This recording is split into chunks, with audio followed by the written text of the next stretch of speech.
Vous pensez tout connaître de votre partenaire? Et si je vous disais que vos dates de naissance cachent peut-être une nouvelle perspective sur votre couple?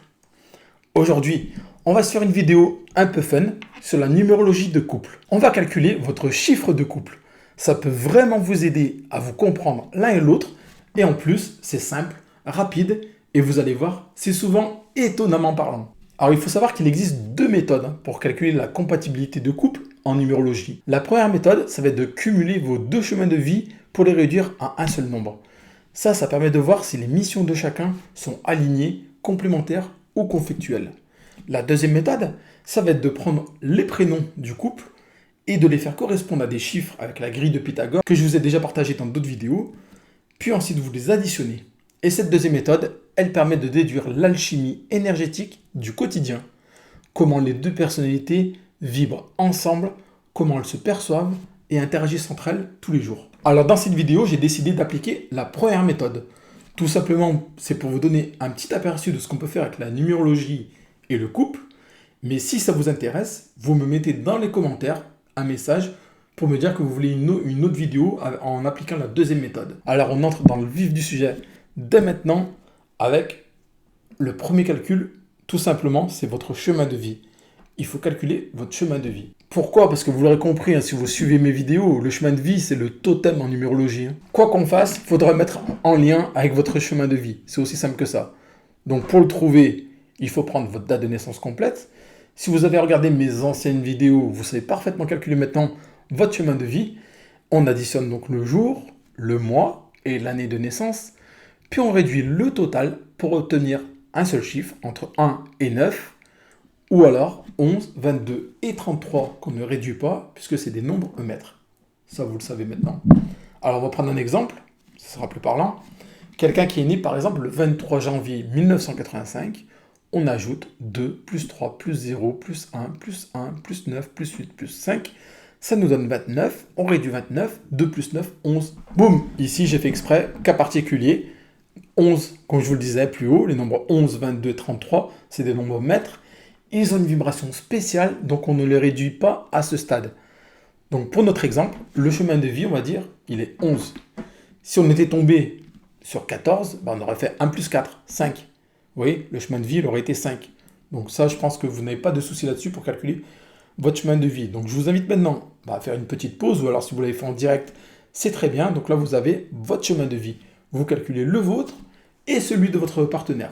Comme ça, vous avez deux chemins de vie. Et je vais vous dire dans un instant ce que vous allez faire de ces deux chemins de vie. Avant de vous dire quoi faire avec vos deux chemins de vie, je vous invite à télécharger gratuitement le guide Les secrets cachés de votre chemin de vie. Justement, vous pouvez l'obtenir dès maintenant gratuitement. Je vous mets le lien dans la description de la vidéo. Allez, c'est reparti, c'est bon? Vous avez vos deux chemins de vie? Super.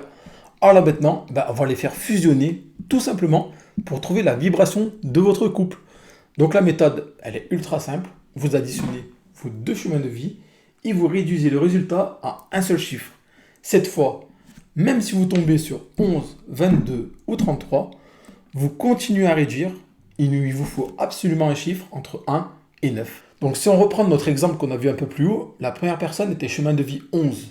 Imaginons que son partenaire ait un chemin de vie 4. Et vous faites 11 plus 4, ça fait 15. On réduit. 1 plus 5, ça fait 6. Le chemin de leur couple, c'est le 6. Allez, on arrive maintenant au moment le plus sympa, c'est qu'est-ce que ces chiffres racontent. Alors gardez bien en tête, il n'y a pas de bon ou de mauvais numéro. Chaque chiffre propose une énergie, des forces et des points de vigilance, tout simplement. C'est des archétypes, c'est pas une sentence la numérologie. Prenez-le comme un jeu si vous voulez et voyez ce qui résonne en vous avec votre couple, tout simplement. Si vous êtes un couple 1, c'est les pionniers. Avec le 1, vous êtes le couple qui fonce. Avec vous, ça y va. Vous êtes un vrai power couple. Ça carbure au projet, ça y va. Votre force, c'est de vous motiver l'un à l'autre.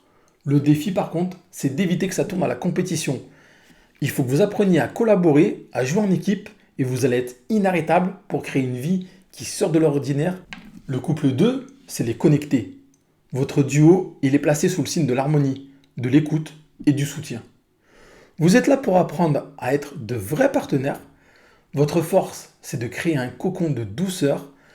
Le challenge, par contre, pour le couple 2, c'est de ne pas tomber dans la dépendance affective et d'oser dire que ça ne va pas, même si ça secoue un peu l'autre partenaire. Votre but, c'est d'incarner un amour complice et équilibré dans votre couple. Si vous êtes un couple 3, c'est les communicants. Chez vous, ça pétille. La joie, la créativité et la communication sont au centre de tout. Vous adorez rire, sortir, partager, vous vous amusez ensemble. Attention par contre, puisque votre défi du couple 3, ça va être de ne pas rester en surface. Il faut quand même prendre le temps d'avoir des discussions profondes pour solidifier votre lien, amener le couple sur le long terme, bâtir quelque chose, des enfants, une vie de famille. Le couple 4, c'est les bâtisseurs. Vous êtes le couple solide, fiable, celui sur qui on peut compter. Stabilité, sécurité et loyauté, c'est vos maîtres mots pour ce couple 4. Votre force, c'est de construire du durable. Une famille, une maison, un projet, des enfants. Par contre, attention à vous, votre piège, c'est de ne surtout pas tomber dans la routine qui peut vraiment nuire à votre couple. Si vous êtes un couple 5, c'est les aventuriers. Vous êtes toujours en train de prévoir des voyages, vous êtes toujours en train de déménager. Ça bouge, vous faites du sport, le couple 5, ça fait des balades, des randonnées. C'est le mouvement, toujours mouvement. Et votre défi à vous, ça va être de trouver le juste milieu entre l'aventure et l'engagement. Si vous êtes un couple 6, c'est les protecteurs. Amour, famille, harmonie. Votre relation, elle vibre avec cette fréquence. Vous êtes un duo qui aime prendre soin de soi, créer un foyer chaleureux, vous engager, très cocooning. Votre plus grande force, c'est votre dévouement. Le 6, c'est l'amour, la famille. Vous aimez prendre soin de vos proches, de votre famille, de vos amis. Mais attention, le couple 6, il faut savoir garder son jardin secret et ne pas étouffer l'autre. Le couple 7, c'est les spirituels. Vous êtes un couple qui ne reste pas à la surface des choses. Vous avez la tête dans les étoiles aussi. Vous avez besoin de profondeur, de discussion sur le sens de la vie, de connexion intellectuelle aussi. Le 7, c'est beaucoup intellectualisé. Mais attention, il ne faut pas trop vous isoler ou devenir trop cérébraux. Il ne faut pas oublier de parler aussi ouvertement avec le cœur et pas qu'avec la tête. Si vous êtes le couple 8, c'est les ambitieux, puissance, réussite, argent. Vous formez un tandem capable de réaliser de grandes choses sur le plan matériel. Votre énergie et votre détermination sont vos meilleurs atouts que le couple 8. Votre challenge, ça va être de ne pas laisser les questions d'argent ou les luttes de pouvoir prendre le pas sur votre amour. Donc attention, couple 8, vous pouvez faire de grandes choses, mais attention qu'il n'y ait pas de rivalité entre vous. Et enfin en dernier, le couple 9. Le 9, c'est les humanistes. Votre couple, il a une conscience ouverte sur le monde. Altruisme, compassion et tolérance, c'est ce qui vous définit très bien, couple 9. Votre force, couple 9, c'est que vous avez un grand cœur et que vous voulez contribuer à un monde meilleur, vous voulez aider les autres. Ici, attention, c'est bien beau d'aider les autres, mais il ne faut surtout pas s'oublier en chemin. Il ne faut pas oublier le couple, faire passer le couple au deuxième plan pour aller aider d'autres personnes. Et voilà pour ce petit tour d'horizon de la numérologie de couple. J'espère que ça vous a plu, que ça vous a amusé et que ça vous a donné aussi quelques pistes de réflexion.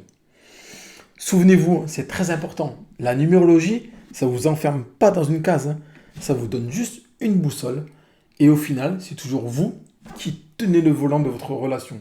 C'est vous qui avez votre libre arbitre et vos actions. La numérologie, elle vous dit, il va pleuvoir demain. C'est à vous de choisir si vous prenez le parapluie ou pas. Alors, si cette approche vous parle et que vous voulez creuser le sujet avec une analyse personnalisée, vous trouverez le lien pour que je réalise moi-même votre thème numérologique complet. Je vous mets le lien dans la description de la vidéo. Et bien sûr, pour ne pas rater les prochaines vidéos sur la numérologie, pensez à vous abonner, activer la petite cloche. Et si cette vidéo vous a plu, mettez un petit like. Et dernière chose, est-ce que vous saviez que tout comme votre couple, votre maison ou votre appartement porte également sa propre énergie? Et ouais, personne n'en parle et pourtant c'est hyper important. Je vous explique tout ça dans cette vidéo ici. Vous avez juste à cliquer là et vous allez accéder à la numérologie de l'habitat.